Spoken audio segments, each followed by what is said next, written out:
জাপানের বাড়িগুলা দেখেন বিচ্ছিন্ন, বিচ্ছিন্ন অনেকটা কিন্তু জায়গাতে এই বাড়িগুলা। তবে বাড়ি যাওয়ার জন্য কিন্তু সুন্দরভাবে রাস্তা করা আছে। যদিও এগুলা এক সাইড থেকে মনে হবে কি যে আপনার সব আলাদা, আলাদা বাড়ি। তবে এই বাড়িগুলা কিন্তু দেখতে অনেকটা সুন্দর লাগে। কারণ কি এই বাড়িগুলা কাঠ দিয়ে তৈরি হয় এবং কাঠের সমন্বয়ে অনেক সুন্দরভাবে কিন্তু গঠনমূলকভাবে এই বাড়িগুলা তৈরি করে।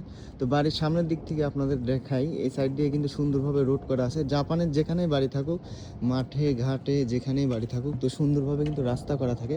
কারণ জাপানিজরা সবাই কিন্তু গাড়ি ব্যবহার করে যে গাড়িগুলা যাওয়ার জন্য সুন্দর একটা রাস্তার প্রয়োজন হয়। এই সাইড দিয়ে কিন্তু দেখেন কত সুন্দর, সুন্দর বাড়ি এবং কত সুন্দরভাবে কিন্তু রাস্তা করছে এবং প্রত্যেকটা বাড়ির সাইডেই পার্কিং এরিয়া করার চেষ্টা করে। কারণ পার্কিং এরিয়া না থাকলে জাপানের যে গাড়িগুলো এগুলো রাখার কিন্তু জায়গা নাই। আর এই গাড়িগুলা যখন নিজের বাড়িতে জায়গা থাকবে না তখন কিন্তু আপনার টাকা দিয়ে অন্যান্য জায়গাতে রাখতে হবে। তারপরে অনেক সুন্দর লাগে জাপানের পরিবেশ। এই চারদিকের গার্ডেন বিশেষ করে সুন্দর, সুন্দর বাড়ির সাইড দিয়ে সুন্দর, সুন্দর যখন গার্ডেনের সিস্টেমগুলা দেখা যায় এগুলা কিন্তু আরও পরিপূর্ণভাবে মনকে অনেক আনন্দ দেয়।